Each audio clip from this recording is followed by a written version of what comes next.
With the fall of Yurzgrad, the lands of Gower were left with no protection from the Mercridian horde. Within a year, Gower was overrun with devils, leaving no human alive. The Mercridia fought like devils defending their nest. The army of Gower was torn apart by their bestial ferocity, and their remains fed to the Mercridian young. The nation of Gower blamed the Cathbruig for Connacht's death and never forgave them for the tragedy. War between the two nations was not far behind. The Pack Mage escaped Connacht's forces, and months were wasted in pursuit. Unbeknownst to all, their true threat continued to gather his forces in the north for a march on Lankerfen itself. Moagim and his Trow allies were unstoppable. After catching Connacht's retreating forces, the army of Lankerfen was slain to the last. The great heroes of Lankerfen were not heard from again. Some believe that their souls still dwell within the darkest recesses of the forest heart. The Crypt of Mazarin became the final resting place for the four champions of Lankerfen. Their souls joined those who, to this day, still guard its dark chambers. The Goal army counterattacked Connacht's forces, delivering a crippling blow. With Lankerfen's forces split and injured, the great city of Mirgard was overrun by the savage Goals. Even with the combined armies of the humans and dwarves, the mighty Mirgard fell to the Goal horde.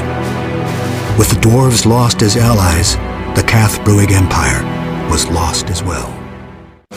Connacht was overwhelmed by the ferocity of the cornered Mercridia. The devils took revenge on the Lankerfen army, delivering Connacht and the Tain into the dire marsh. Thaler's power proved to be too much for Connacht and his forces.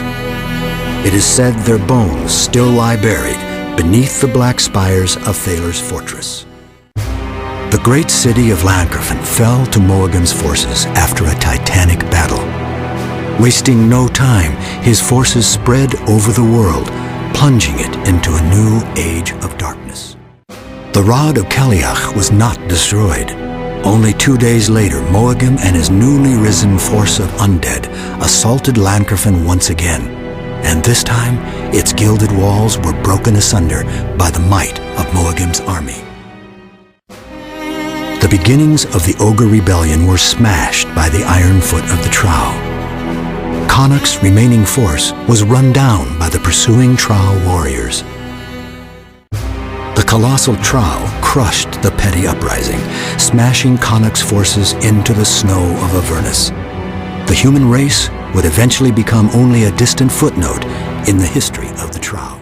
The Watcher's army slew the 12 Dun clansmen to the last. Ravana and Damas were hunted down as they fled in the thick snow. Their bodies were never found. The spider cultists had slain the mighty General Connacht. The Empire turned inward to fight a battle against itself. The spider cultists proved to be not easily defeated. When the dust settled and the bodies were counted, thousands of warriors and civilians lay dead. This loss of life made their defenses too weak to repel Moagim's next assault. Caught off guard by this ambush, the Watcher's forces crushed Connacht's army. Even the power of the Sunhammer could not stop the formidable Trow. No race had ever come so close to threatening the dominance of the Trow, and none ever would. With the Heartstone protecting their city, the Trow could not be attacked. When Myrddred's spell broke, Connacht's forces were assaulted by the surrounding horde of Trow and smashed into the cold earth. The might of Balal's undead armies crushed the Cathbruig, sending them fleeing in disarray. By winter, Lankerfen itself had fallen. As Moagim murdered the Emperor, so did he murder the soldiers of the Empire.